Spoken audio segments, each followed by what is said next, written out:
மாண்புமிகு புரட்சித் தலைவி அம்மா வலியுறுத்தி வந்தபடி திட்டம் மற்றும் திட்டம் சாரா பணிகளுக்கு இருந்த வேறுபாட்டினை களைந்து அதனை மத்திய பட்ஜெட்டில் நடைமுறைப்படுத்தியுள்ளது மகிழ்ச்சி அளிப்பதாகவும், நிதியாண்டின் தொடக்கத்திலேயே முழு நிதியையும் ஒதுக்கீடு செய்து திட்டப்பணிகளை உடனடியாக தொடங்கும் நோக்கத்தில் மத்திய அரசு தாக்கல் செய்துள்ள பொது பட்ஜெட் அமைந்துள்ளதாக அஇஅதிமுக பொதுச் செயலாளர் சின்னம்மா வரவேற்பு தெரிவித்துள்ளார்.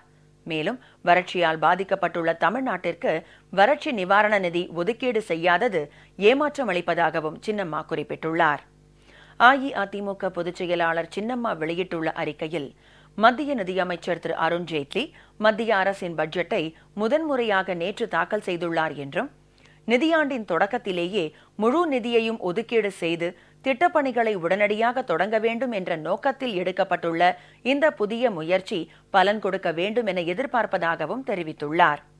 மேலும் பொது பட்ஜெட்டையும் ரயில்வே பட்ஜெட்டையும் ஒருங்கிணைத்துள்ள இந்த முயற்சி ரயில்வே திட்டங்களுக்கு நிதி ஆதாரத்தை உறுதியளிக்க உதவும் என கருதுவதாகவும், திட்டம் மற்றும் திட்டம் சாரா பணிகளுக்கு பட்ஜெட்டில் இருந்த வேறுபாட்டினை களையச் சொல்லி மாண்புமிகு புரட்சித் தலைவி அம்மா வலியுறுத்தி வந்தார்கள் என்றும், அதனை இந்த பட்ஜெட்டில் நடைமுறைப்படுத்தியுள்ளது மகிழ்ச்சி அளிப்பதாகவும் சின்னம்மா குறிப்பிட்டுள்ளார்.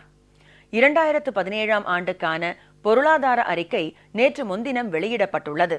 அதில் 2017-2018ஆம் ஆண்டுக்கான வளர்ச்சி 6.75% முதல் 7.5% இருக்கும் என்றும், 2016-2017ஆம் ஆண்டுக்கான பொருளாதார வளர்ச்சி 7.1% இருக்கும் என்றும் கணக்கிடப்பட்டுள்ளது. பொருளாதார வளர்ச்சியில் குறிப்பாக உற்பத்தி துறையில் வளர்ச்சி குறைந்துள்ளது. தற்போதைய பொருளாதார நிலையில் நமது நாடு சந்தித்து வரும் பல பிரச்சினைகளை தகர்த்து அதை துரித வளர்ச்சி பாதையில் கொண்டு செல்ல வேண்டிய தருணத்தில் இதுவரை கண்டிராத பொருளாதார சீர்திருத்தமாக மத்திய அரசு கொண்டு வந்த பண மதிப்பிழப்பு திட்டத்தின் விளைவுகளுக்கு இடையிலும், சரக்கு மற்றும் சேவை வரி இந்த ஆண்டு அமலாக உள்ள நிலையிலும் பொருளாதாரத்தை முன் எடுத்துச் செல்ல வேண்டிய ஒரு முக்கிய கட்டத்தில் இந்த பட்ஜெட் தாக்கல் செய்யப்பட்டுள்ளது.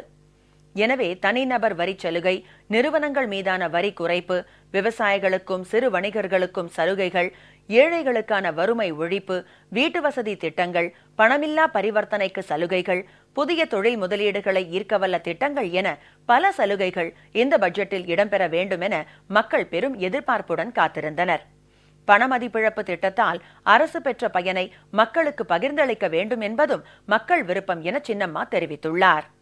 மேலும் இந்த பட்ஜெட்டில் பல புதிய அணுகுமுறைகள் பின்பற்றப்பட்டுள்ளதாக தெரிவித்துள்ள சின்னம்மா, குறிப்பாக எதிர்பார்த்தபடி விவசாயம், அதை சார்ந்த துறைகள் மற்றும் ஊரக பகுதிகளுக்கான திட்டங்களுக்கு 24% கூடுதலாக ஒதுக்கீடு செய்யப்பட்டுள்ளது.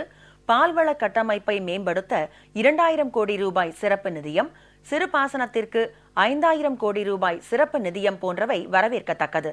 எனினும் இந்நிதியங்களை சரியான முறையில் நடைமுறைப்படுத்த வேண்டும் எனவும், அவற்றிலிருந்து தமிழ்நாட்டிற்கு போதுமான ஒதுக்கீடு தர வேண்டும் எனவும் கேட்டுக்கொள்வதாகவும் குறிப்பிட்டுள்ளார்.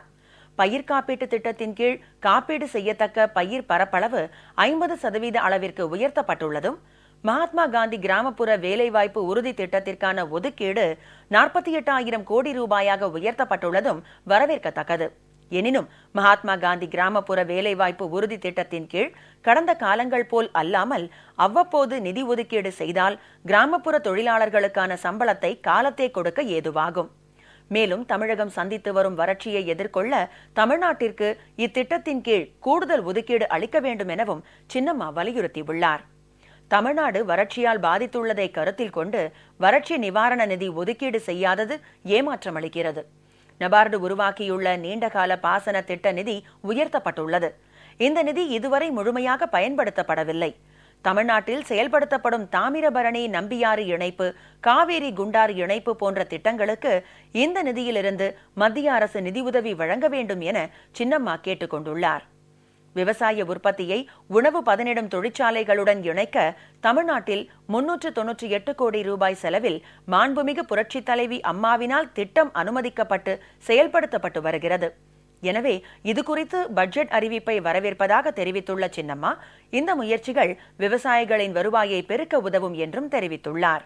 கூடுதலாக 5000 மருத்துவ முதுகலை படிப்புகள் உருவாக்குவதையும், மாவட்ட மருத்துவமனைகளில் மருத்துவ முதுகலை படிப்புகளை ஊக்கப்படுத்துவதை வரவேற்பதாக தெரிவித்துள்ள சின்னம்மா, கிராமப்புற மாணவர்களின் பின்தங்கிய நிலையை கருத்தில் கொண்டு மருத்துவ படிப்பிற்கான நுழைவுத் தேர்வினை தமிழ்நாட்டு மாணவர்கள் மீது திணிக்கக்கூடாது எனவும் மத்திய அரசை கேட்டுக் கொண்டுள்ளார். பொதுமக்கள் பயன்பெறும் வகையில் மருத்துவ கருவிகளுக்கான விலை நிர்ணயித்தல் குறித்த கொள்கை முடிவு மருத்துவ செலவினத்தை குறைக்கும் என நம்புவதாக குறிப்பிட்டுள்ள சின்னம்மா, ஆதி திராவிடர் மற்றும் பழங்குடியினர் நலத்திட்டங்களுக்கான நிதியும் 52,000 கோடி ரூபாயாக உயர்த்தப்பட்டுள்ளது. அனைத்து கல்வி நிறுவனங்களில் பயிலும் ஆதி திராவிட மற்றும் பழங்குடியினர் மாணவர்களுக்கு கல்வி உதவி அளிக்கும் தமிழகம் போன்ற மாநிலங்களுக்கு கூடுதல் நிதியும் ஏற்கனவே அளிக்கப்பட வேண்டிய நிலுவைத் தொகையும் வழங்கப்படும் என்று நம்புவதாகவும் தெரிவித்துள்ளார். 5 ஆண்டுகளில் 1 லட்சம் கோடி ரூபாய் மதிப்பீட்டில் ரயில்வே பாதுகாப்பு நிதியம் ரயில்வே பயணத்தின் பாதுகாப்பை அதிகரிக்கும் என நம்புவதாகவும், கடற்கரையோர சாலைகளை மேம்படுத்தும் திட்டத்தின் கீழ் 2000 கிலோமீட்டர் நீளத்திற்கு சாலைகள் கண்டறியப்பட்டு மேம்படுத்தப்பட உள்ளதாக அறிவிக்கப்பட்டுள்ளது மகிழ்ச்சியை அளிப்பதாகவும், தமிழ்நாட்டின் மகாபலிபுரம் கன்னியாகுமரி இடையிலான கிழக்கு கடற்கரை சாலை இத்திட்டத்தின் கீழ் மேம்படுத்தப்படும் என நம்புவதாகவும் சின்னம்மா குறிப்பிட்டுள்ளார். 100 சர்வதேச தரத்திறன் பயிற்சி மையங்கள் அமைக்க உள்ளதை வரவேற்பதாகவும், தமிழ்நாட்டில் குறைந்தது 10 மையங்களை மத்திய அரசு அமைத்து இளைஞர்கள் திறன் மேம்பாட்டிற்கு உதவும் என நம்புவதாகவும் அவர் தெரிவித்துள்ளார். மத்திய அரசின் பெட்ரோலிய நிறுவனங்களை இணைத்து ஒரு புதிய நிறுவனம் உருவாக்க உத்தேசிக்கப்பட்டுள்ளது. இந்நிறுவனம் மூலம் தமிழ்நாட்டில் ஒரு புதிய பெட்ரோலிய ஆலை குழுமத்தை உருவாக்கி வேலை வாய்ப்பை பெருக்கிட வேண்டும் என்றும் சின்னம்மா மத்திய அரசை கேட்டுக் கொண்டுள்ளார். 50 கோடி ரூபாய்க்கு குறைவாக விற்று முதல் செய்யும் அனைத்து நிறுவனங்களுக்கும் வரி 5% குறைக்கப்பட்டுள்ளது வரவேற்கத்தக்கது. சிறு குறு மற்றும் நடுத்தர தொழில் நிறுவனங்களை அதிகமாக கொண்டுள்ள தமிழ்நாட்டில் அமைந்துள்ள நிறுவனங்களுக்கு இது பேருதவியாக இருக்கும் என தாம் எண்ணுவதாகவும் குறிப்பிட்டுள்ளார்.